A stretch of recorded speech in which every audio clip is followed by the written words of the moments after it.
ሊቀ መላእክት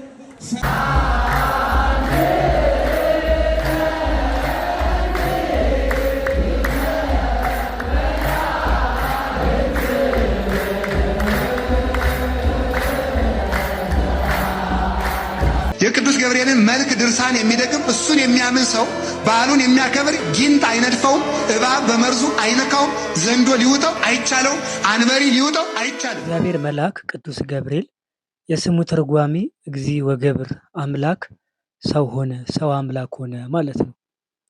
ሰላም ለዝክረ ስምከ ዘኢይተረጎም ምስጢር ባሕቱ ይመስል ብሂል እግዚ ወገብር ገብርኤል ሆይ ተአምራት ለማይደረስበት ስምህ አጠራር ሰላም እላለሁ። ነገር ግን አምላክ ሰው ሆነ፣ ሰው አምላክ ሆነ ማለት ይመስላል እንዲል ከቅዱስ ገብርኤል ላይ ቅዱስ ገብርኤል የጌታችን የመድኃኒታችን የኢየሱስ ክርስቶስን መምጣትና ሰው መሆን ለመናገር ተልኮ የምስራች ዜናን ያበሰረ፣ በዲያብሎስ የተንኮል ወጥመድ ገብተው ለተሰናከሉ ፈጥኖ ለእርዳታ የሚደርስ፣ በጨለማና በሞት ጥላ ውስጥ ለሚኖሩ ሁሉ የብርሃን ፋና ያበራ፣ ሰብአ ሰገልን የመራ መልአክ ነው። ከቀድሞ ጀምሮ ቅዱሳን ነቢያት ከእግዚአብሔር ተልከው መንፈስ ቅዱስ እንዳናገራቸው ዓለምን ለማዳን ከጽዮን የሚወጣው ከያዕቆብ በደልን የሚያርቅ ጌታ ይወርዳል ይወለዳል በማለት በየወገናቸውና በየዘመናቸው የተናገሩለትን የነቢያት ትንቢት ያስፈጸመና የምስራች ቃል የተናገረ፣ የጨለማ አበጋዝ በሆነ በሰይጣን ተንኮል ከእፉኝት መርዝ የከፋ በሰው ልቦና ውስጥ አድሮ የነበረውን የሐዘን ስሜት ያጠፋ የእግዚአብሔር መልአክ ቅዱስ ገብርኤል ነው። ቅዱስ ገብርኤልና ክብሩን ስንመለከት ቅዱስ ሉቃስ እንደጻፈው መልአኩ ቅዱስ ገብርኤል ሁልጊዜም ለደስታ ለምስራች የሚላክ መልአክ ነው። በተለይ ስለ ልደተ ክርስቶስ ለድንግል ማርያም ለመጀመሪያ ጊዜ ምስጋናንና የክብርን ሰላምታ ያበሰረ በመሆኑ አብሳሬ ትስብእት ወይም መልአከ ብስራት መጋቢ ሐዲስ ተብሎ ይጠራል። ቅዱስ ገብርኤል ከሌሎች መላእክት ተለይቶ መላእክት ከተፈጠሩ በኋላ አምላካቸውን ለማወቅ መኑ ፈጠረን እያሉ ሲባዝኑ ሳጥናኤል እኔ ፈጠርኳችሁ አነ ፈጣሪ ሆሙ ብሎ ለቅዱስ ገብርኤል ግን የፈጠረንን አምላክ እስክናውቅ በያለንበት እንቁም እንጽና ንቁም በበህላዌነ እስከንረክቦ ለአምላክነ በማለት መላእክትን ያረጋጋ መልአክ ነው። በዚህም አባቶቻችን እንደሚሉት መልአኩን የመጀመሪያ የተዋህዶ ሰባኪ ነው ይሉታል። ምክንያቱም ከፍጥረታት አስቀድሞ አምላኩን አውቆ ስብከት የጀመረ መልአክ ነውና።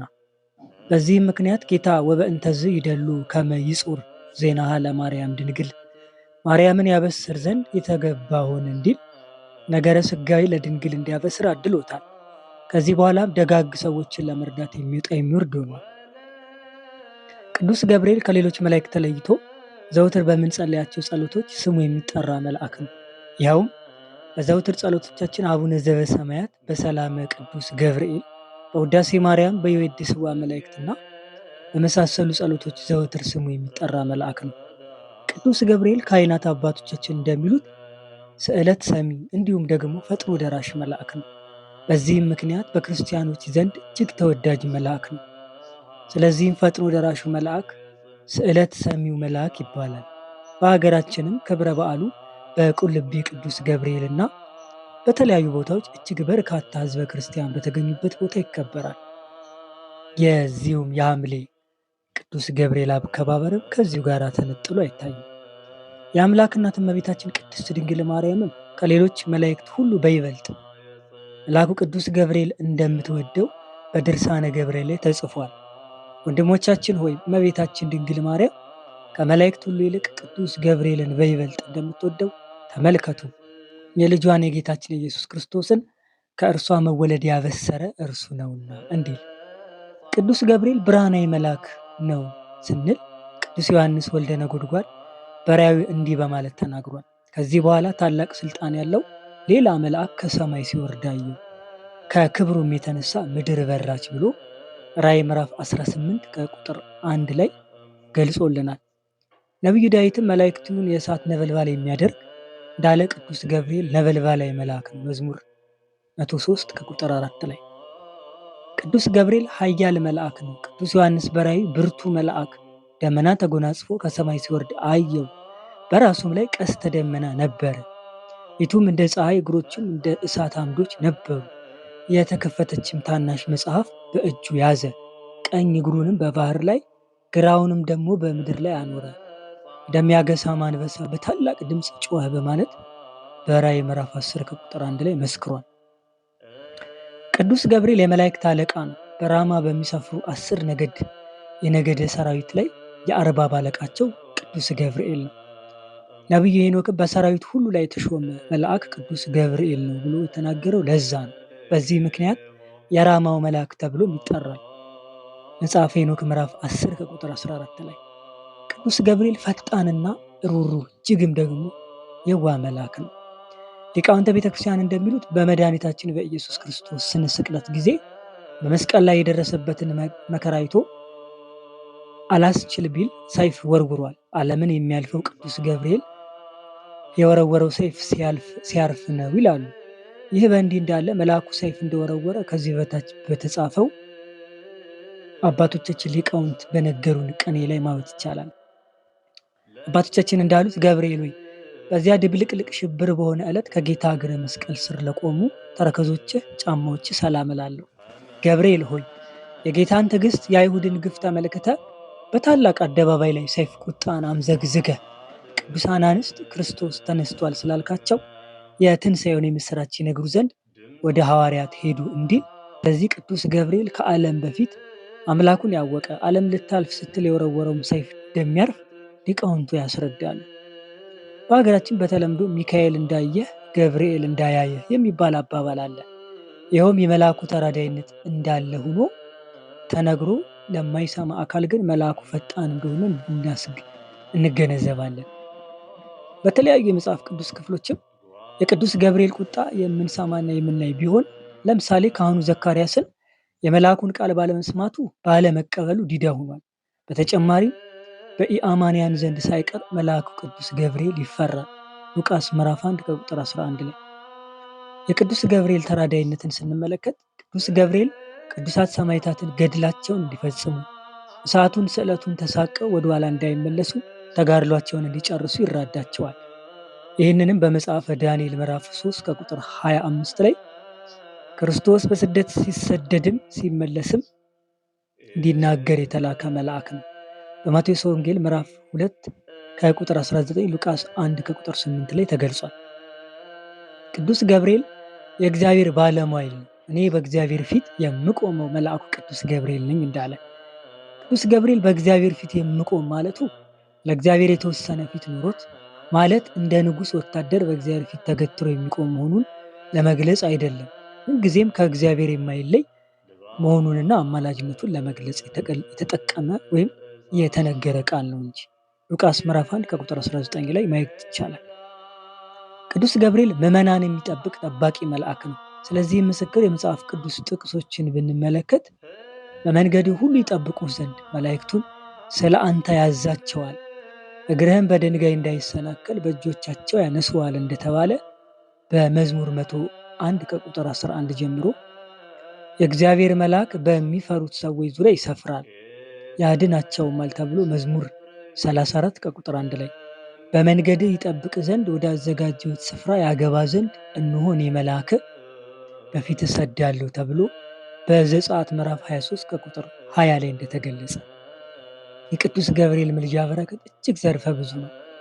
ታዲያ ቅዱስ ገብርኤል እና ክብረ በዓሉን ስንመለከት የኢትዮጵያ ኦርቶዶክስ ተዋሕዶ ቤተክርስቲያን የቅዱሳን መላእክትን ወርሃዊና ዓመታዊ በዓላቸውን በጸሎትና በምስጋና ታከብራለች። በተለይ ታኅሳስ 19 ቀን የመልአኩ የቅዱስ ገብርኤል በዓል የሚከበርበት ምክንያት ብርሃናዊ መልአክ ቅዱስ ገብርኤል አግብሮተ እግዚአብሔር አናንያ፣ አዛርያ፣ ሚሳኤልን ሰለስቱ ደቂቅን ከእቶን እሳት ያዳነበት ዕለት በመሆኑ ነው። በግዕዝ የተጻፈው መጽሐፍ ቅዱስም ትናንት 3 ሰዎች አስረን ከእሳቱ እቶን ጥለናል ነበረ፣ ዛሬ ግን 4 ሆነው ከእስራታቸውን ተፈተው በእሳት ውስጥ ሲመላለሱ ያለው 4ተኛው እግዚአብሔር ልጅ ይመስላል በማለት ንጉሥ ናቡከደነጾር የመሰከረውን ምስክርነት ይገልጻል። ወዲያው ከእቶኑ ሂዱ አንተም ወደ ሲድራቅ ወሚሳቅ ወአብደናጎ አግብሮተ እግዚአብሔር ኑ ጻኡ ዝየ ኑ ውጡ አላቸው ይላል። ብር እያሉም ከእሳቱ ውስጥ ወጥተው በልብሳቸው ላይም ጥላሸት እንኳን አልተገኘም። ናቡከደነጾርም ይህንን አይቶ አምላክ እግዚአብሔር ይመስገን አለ። ንጉሥም አዋጁን በአዋጅ መልሶ ለሕፃናቱም በሹመት ላይ ሹመት በክብር ላይ ክብር ጨምሮላቸዋል። ጥብኤኪ እምወይ ትናፍቂ ንፈጽም ገድልነ ወሰማዕነ።